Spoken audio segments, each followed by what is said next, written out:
Hi, I'm Dr. Dana Fillmore. Do you feel like your partner is checked out and won't work on your relationship? If so, I'd like to help. I recognize that checked out can mean a lot of different things to different couples. It might mean that you're just having trouble communicating with your spouse about the concerns for your marriage. Or it might mean that you may be living in the same house but never really connecting. For some, it might mean having heard the words, "I'm not in love anymore." For others, it could mean that their spouse has already moved out or is even interested in someone else. These are all incredibly difficult and painful situations, and I want to give you some information that may offer some hope. First, I want you to know the secret of people who stay married versus those who don't stay married. Basically, the people who stay married are willing to do what it takes to stay married. They are willing to work on it. They're willing to learn, to grow, to change, to take risks, and to take action. Let me be perfectly clear about what I'm saying here. With work, almost every marriage can be saved.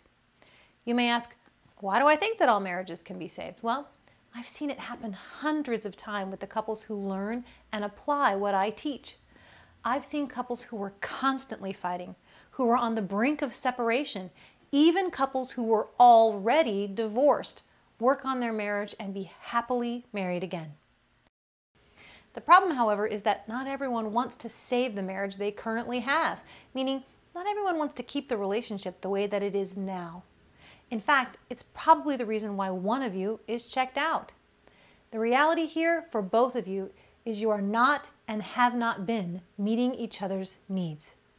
I understand you may feel hurt, frustrated, resentful, or even abandoned, but it's important during this process to remember that your spouse probably feels the same way.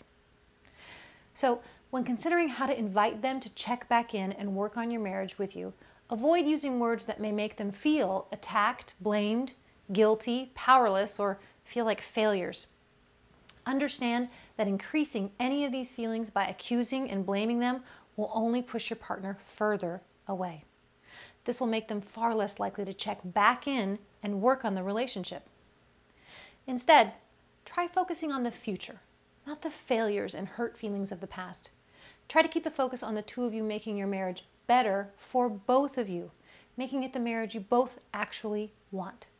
If you feel like you need more information or help with getting your partner checked back into your marriage, I give you 5 clear steps you can take in our 2-part video series called How to Get Your Partner Checked Back In.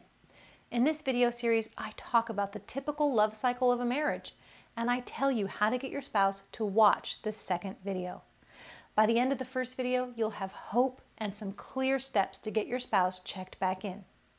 The second video is specifically designed to help motivate the spouse that is checked out to work on the marriage. In that video, I talk about how being happily married is a learned skill. I get real honest about the meaning of commitment and give some straightforward facts about the impact of divorce. Also, I help both of you avoid some common mistakes that you may be making in your marriage. I'll explain that there are clear, doable steps you and your partner can take to get your marriage back on track. I'll list the practical skills that lead to a happy marriage, and finally, I'll tell you where you can learn them and how to make them last. To discover what you can do to get your partner checked back into your marriage, go to www.strongmarriagenow.com/check-in. That's /CHECKIN. And learn more about our 2-part video series, How to Get Your Partner Checked Back In.